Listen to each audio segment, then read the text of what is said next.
Antología literaria de Anacleto González Flores. Del libro Tú serás rey. El reino de los cielos se alcanza a viva fuerza, y los que la hacen son los que lo arrebatan. Evangelio de San Mateo. Dedicatoria. Le consagro a Cristo Rey, incansable vencedor de las grandes batallas, las páginas de este libro, y las dedico a mi esposa María Concepción Guerrero, angustiada compañera de mi vida, a mis hijos Anacleto de Jesús y Raúl, como una parte de la herencia de mi pensamiento, y a las jóvenes y a los jóvenes de la Cruzada Femenina por la Libertad y de la ACJM. El autor. Capítulo primero. Este libro. Este libro aspira a ser un libro de juventud, en el sentido más intenso y fecundo, es decir, un libro de osadía cristiana, porque en la base de todas las derrotas que han caído y llevamos sobre nuestras espaldas, está todo un inmenso lastre de pusilanimidad y de apocamiento. Pusilanimidad y apocamiento en las vidas enfermas y raquíticas de los individuos, y una postración espiritual innegable y desesperante en nuestra vida pública. Oímos hablar todos los días de las grandes personalidades que han sabido edificar sobre su carne y sobre sus huesos para hacer crecer y erguir su estatura, y sentimos como que se trata de personajes de una leyenda que nace y se desarrolla a mucha distancia de nosotros, y tras de esto parece asaltarnos la asfixia al pensar que tuviéramos también nosotros que edificar sobre nuestra carne y sobre nuestros huesos algo siquiera semejante.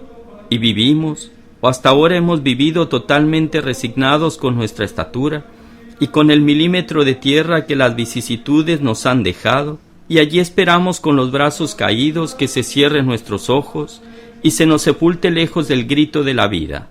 No pedimos más, ni más espacio, ni más sol. Nos basta lo poco que una acometida que todavía no ceja ni cejará nos ha dejado por ahora, a reserva de arrojarnos de allí y matarnos de asfixia, de hambre y sed. Nuestro apocamiento nos ha aconsejado el deshacimiento y la resignación.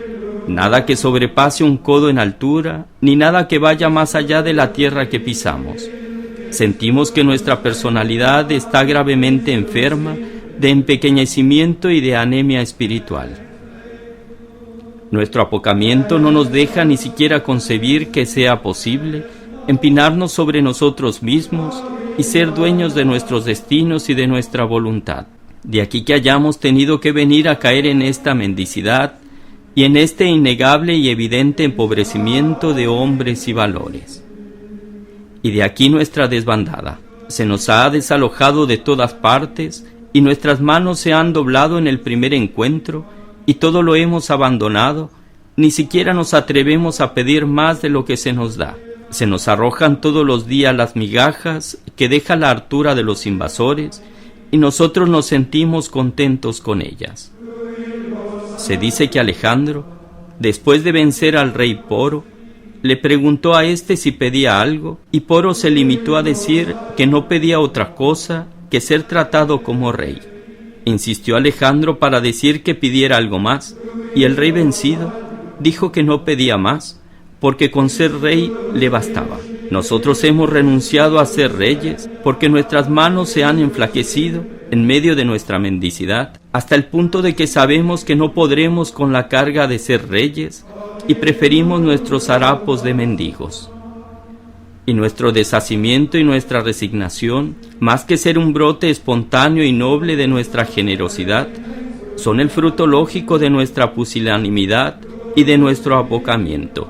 Y nuestra pusilanimidad y nuestro apocamiento están en pugna abierta con el cristianismo, porque desde el punto de vista histórico y doctrinal, el cristianismo fue, desde su aparición, y sigue siendo una inmensa y ardiente acometida que ha llenado todas las páginas de la historia y continúa su marcha hacia todos los confines del mundo. Grande osadía se necesita ya para hacer un santo, grande osadía se necesita para conquistar un siglo, grande osadía se necesita para ganar un imperio. Y la Iglesia, nutrida al parecer con sangre de león y poseída de todas las osadías, derriba hombres, gana imperios, extiende ilimitadamente sus dominios, y hoy, a la vuelta de cerca de 2000 años, y cuando debiera haber envejecido, abre sus ojos hacia todas las fronteras, filosofías, cátedras, libros, parlamentos, arte, política, y no desespera de fundar el imperio más vasto que hayan visto los siglos. La Iglesia vive y se nutre de osadías, todos sus planes arrancan de la osadía. Solamente nosotros nos hemos empequeñecido y nos hemos entregado al apocamiento, pero a partir de ese instante hemos tenido que caer en la deserción, porque en esa incansable acometida de cerca de 20 siglos, que ha deshecho las conquistas de los más grandes capitanes, que ha ganado incontables batallas en los dominios del pensamiento, de la ciencia, del arte y de la acción, ¿qué tienen que hacer los pusilánimes, los cobardes y los apocados? Nada. Mejor dicho, sí tienen que hacer. Deben retirarse. Son un lastre y un fermento de miedo que contagia y siembra el pavor. Más aún, la posición lógica del verdadero cristiano, es decir, del verdadero católico, es la osadía.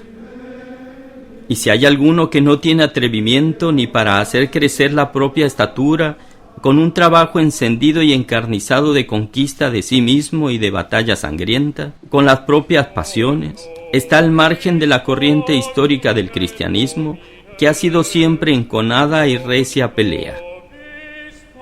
Se dirá que se tiene derecho de renunciar a la púrpura y que se tiene una alta y resonante palabra para que se pueda decirla, en medio del recogimiento y de la humildad, en la soledad y en la sombra. Si se tiene un profundo pensamiento, se puede hundirlo en el recato de la vida interior. Si se tiene mano de alfarero de multitudes, se puede retenerla lejos de la acción. Se puede, es cierto, renunciar a muchas cosas, y aún se debe renunciar a la fiebre para saciar el orgullo y para nutrir la vanidad. Pero no se debe renunciar a la púrpura de Cristo, que estamos obligados hasta a mojarla con nuestra sangre. Y cuando se abandonan las alturas dominantes de la vida, o no se tiene atrevimiento para ganarlas, todo logrará subir, menos Cristo, que ha querido y quiere ascender en nosotros y con nosotros. Hemos pagado muy cara nuestra deserción, porque por haber renunciado a ser reyes, hemos venido a ser esclavos, y hoy no hay más remedio que subir. Y para subir, el único camino está en ser verdaderos valores y, por tanto, en salir de nuestro apocamiento y de nuestra pusilanimidad. Necesitamos poner ya desde hoy, en la raíz de nuestra vida, la osadía para empezar. Bajo el aliento de la osadía, querremos volvernos sobre nosotros mismos para golpearnos hasta el desangramiento y valor. Y hechos altos y robustos valores, siempre bajo el soplo de la osadía, querremos y sabremos y podremos abrirnos paso, aplastar todos los obstáculos y ascender. Pero habrá que repetirlo y recalcarlo. Hay que comenzar por matar nuestro apocamiento y por poner en su lugar todo el inmenso arranque de acometida de la osadía cristiana. No nos parecerán entonces ni altas ni sagradas, ni inviolables las murallas de todos los dominios, a donde debemos llevar la púrpura victoriosa de Cristo, y con un acto permanente de presencia en la mitad de las batallas del pensamiento, de la palabra, de la prensa, del libro, de la cátedra, de las escuelas, de la política, de la organización y de la totalidad de la vida, llegaremos a ser reyes, no para nosotros, no para nuestra vanidad ni para nuestros planes personales, sino para que reine Cristo sobre las montañas y sobre los tejados. Por eso este libro es ante todo o aspira a ser un libro de osadía. De sobra sé que los viejos lo leerán, si es que lo leen, con prevención, y que los partidarios de las actitudes acompasadas, ecuánimes, medidas y pesadas en balanza de precisión, se encogerán de hombros. Afortunadamente, toda la historia del cristianismo es una comprobación de que la única solución segura de todos los grandes problemas de libertad y de victoria es la osadía.